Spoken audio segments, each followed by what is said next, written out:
be with you. And with your spirit.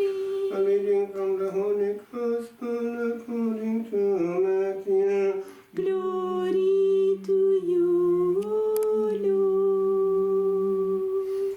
Jesus said to his disciples, "Do not lay up for yourselves treasures on earth, where moth and rust consume, and where thieves break in and steal.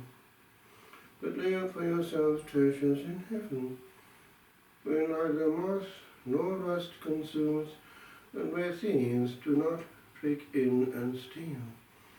For where your treasure is, there will your heart be also. The eye is the lamp of the body, so if your eye is sound, your whole body will be full of light. But if your eye is not sound, your whole body will be full of darkness. If then the light in you is darkness, how great is the darkness." The Gospel of the Lord. Praise to you, Lord Jesus Christ.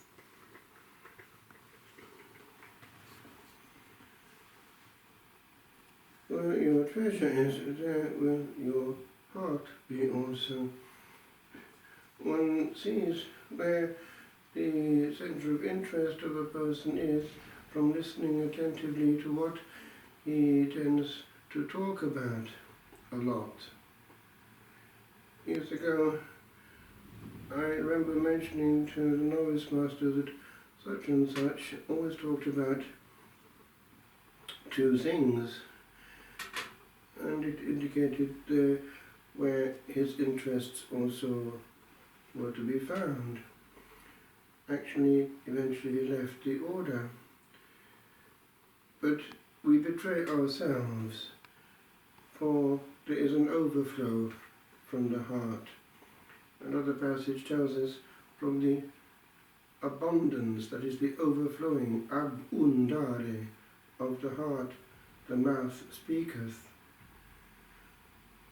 So the truth will out, and we cannot always ensure that we protect ourselves.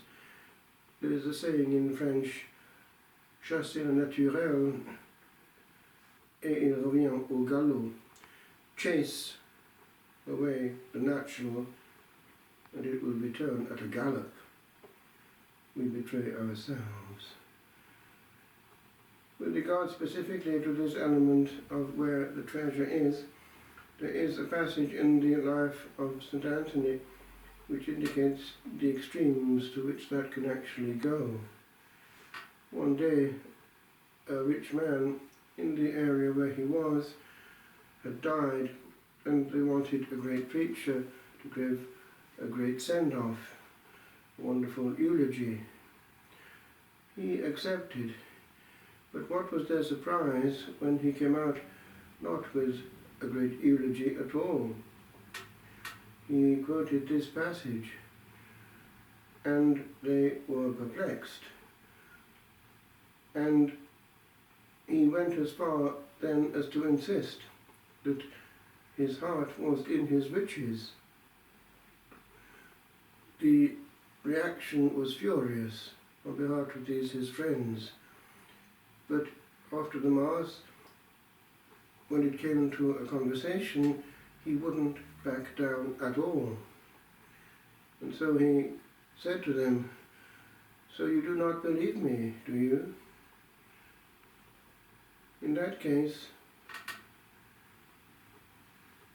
go and find his riches. Open the chest, because it was full of precious gold. There you will find his heart." And they did. And the heart, the physical heart, was there.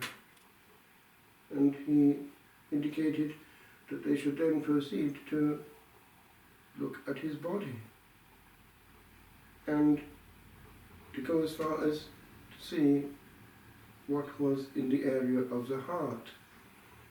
And they did. they opened that part of his body, and the heart was no longer there.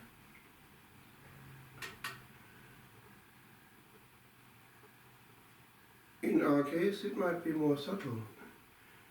The centre of interest might be something to be found often on a device. There are many now who are completely addicted to the device itself or to some part of it that might be frequently looked at. The heart has gone into that device. And many a marriage now is being sacrificed to a device. Virtual reality is more important than reality. And indeed, on the level of the mind, the distraction is such that the heart is not taken care of. The Desert Fathers, on the other hand, who had a very simple, essential life, had no distraction, and they saw it in this way, that our scope was the conquest of the kingdom of heaven. But the immediate end, in view of that, was the conquest of the inner life, that is, heart surgery, purity of heart, that enables the soul already to live in contemplation, contemplare, to gaze at. The pure in heart alone can gaze at God and see Him. And that meant elimination of unpleasantness, unforgiveness, bitterness and hatred, and also of gazing towards the imaginations of things no longer there, impurity. A whole lifelong battle, but it was done, and they were free. We, with all our modern amenities, are slaves to what our hands have made.